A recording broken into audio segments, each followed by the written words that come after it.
अभी वर्तमान समय में जो खूब चर्चा में है कि एक भोजपुरी गायिका देवी हैं, जिनको अभी अभी हाल में ही बच्चा हुआ है ऋषिकेश एम्स में, उत्तराखंड में। तो लोगों का बहुत सारा कंट्रोवर्सी चल रहा है कि ये बेबी वैध है या अवैध है।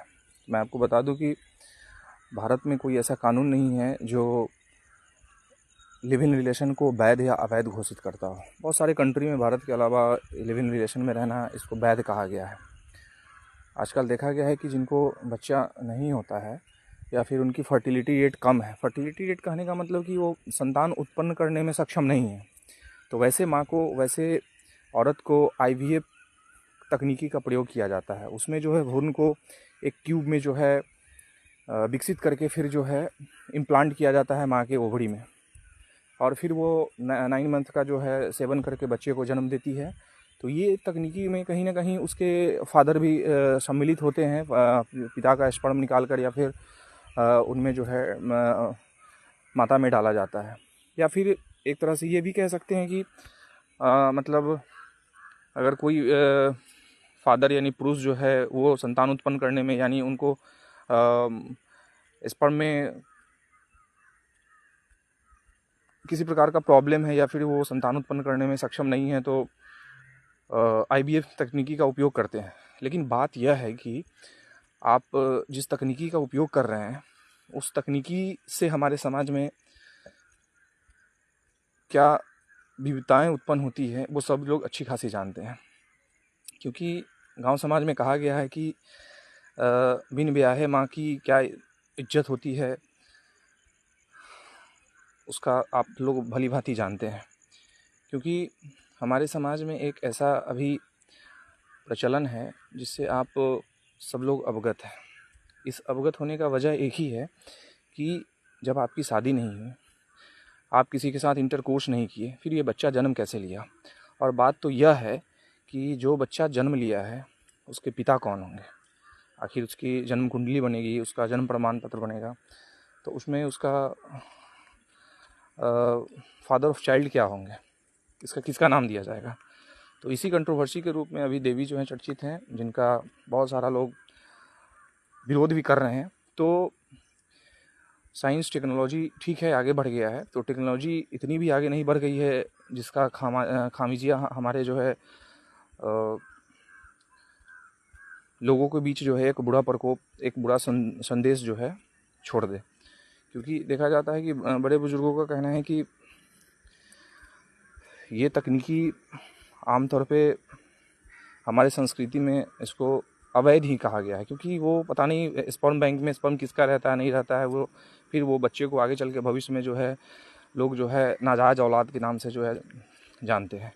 और ये कहीं ना कहीं जो है उस बच्चे को फिर बाद में जो है प्रॉब्लम की सामना झेलना पड़ता है, क्योंकि माँ उसकी हमेशा ही ज़िंदा नहीं रहेंगी।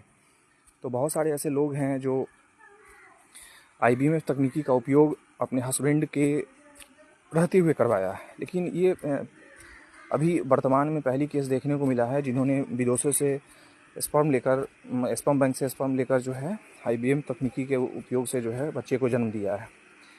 अब हमारे संस्कृति में इस बच्चे को वैध या अवैध कहा जाए ये कहना मुश्किल है। क्योंकि भारतीय संविधान या फिर भारतीय सर्वोच्च न्यायालय के द्वारा इस पर किसी भी प्रकार का कोई टिप्पणी नहीं किया गया है, ना ही इसको वैध कहा गया है, ना अवैध किया गया है।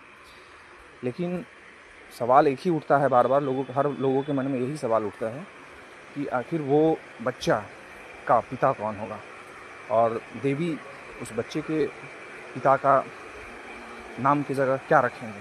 क्योंकि अभी तक जितने भी डॉक्यूमेंट्स बनते हैं उसमें तो पिताजी का नाम रहता ही है, तो बगैर पिता का नाम वैसा कोई डॉक्यूमेंट्स नहीं है जिसमें जन्म प्रमाण पत्र भी बनता है, तो उसमें माता का पिता का नाम रहता है, घर रहता है, हर चीज़ रहता है। तो आखिर में पिता के नाम पर वो क्या देंगे। हो सकता है मे बी वो किसी को अपना माने और उसमें उसके पिता का नाम दे। तो मेरे कहने का मतलब ये है कि ये कहीं ना कहीं से उनके लिए अच्छा है। बोल रही हैं कि टेक्नोलॉजी का ज़माना है, साइंस डेवलप कर गया है, सिंगल मदर रहना चाहती है। तो जब सिंगल मदर रहना ही चाहती है तो फिर बच्चे को जन्म क्यों देंगे। आखिर कहीं ना कहीं से उनको इस तरीके के अफवाहों में ज़िंदगी भर झेलना पड़ेगा, और उस बच्चे को भी, जो कहीं ना कहीं एक दुष्प्रभाव का परिणाम समाज में छोड़ देगा। क्योंकि बड़े बुजुर्ग हमेशा इसे गलत निगाहों से जो है देखेंगे।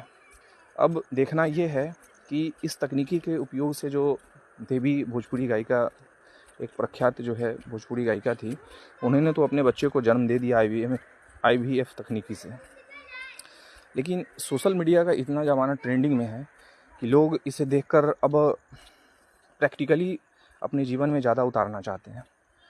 तो उतारने के लिए लोगों के अंदर आखिर में संवेदना जगती है।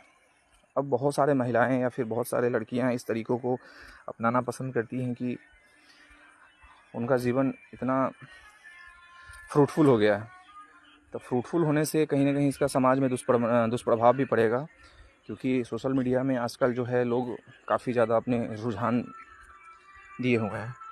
मेरा कहने का मतलब ये है कि हो सकता है भोजपुरी गायिका देवी के लिए ये एक अच्छा संदेश होगा और अच्छा लग रहा होगा कि मैं सिंगल मदर बनी हूँ, लेकिन कहीं ना कहीं ये हमारे संस्कृति, हमारे कल्चर को एक ठेस भी पहुँचाएगी। क्योंकि बहुत सारे अभी मेल से ज़्यादा फीमेल जो है फेसबुक, यूट्यूब, इंस्टाग्राम को हैंडल करती है, तो उनके मन में भी ये जागृति होगी कि कहाँ शादी ब्याह का चक्कर में पड़े, और इस चक्कर से बचने के लिए जो है चलो इस तकनीकी का उपयोग करते हैं।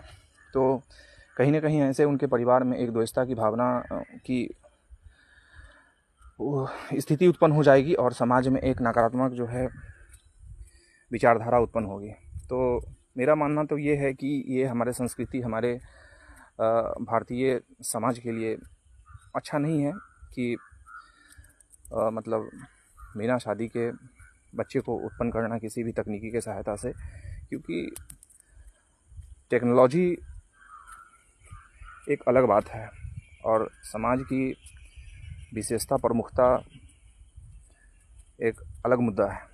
तो दोनों को एक नज़रिए से देखना उचित नहीं है, और समाज में समरसता बनाने के लिए ऐसे चीज़ों को लोगों को अवॉइड करना चाहिए, क्योंकि आने वाले फ्यूचर में इसका दुष्परिणाम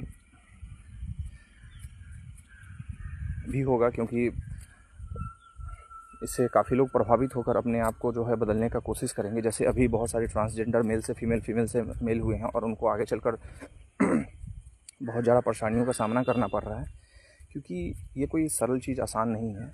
इसलिए आप लोग अपनी राय ज़रूर दें। और भोजपुरी गायिका देवी सिंगर के लिए फिर से एक बार बहुत बहुत बधाई कि उन्होंने सिंगल मदर होने का गौरव प्राप्त किया।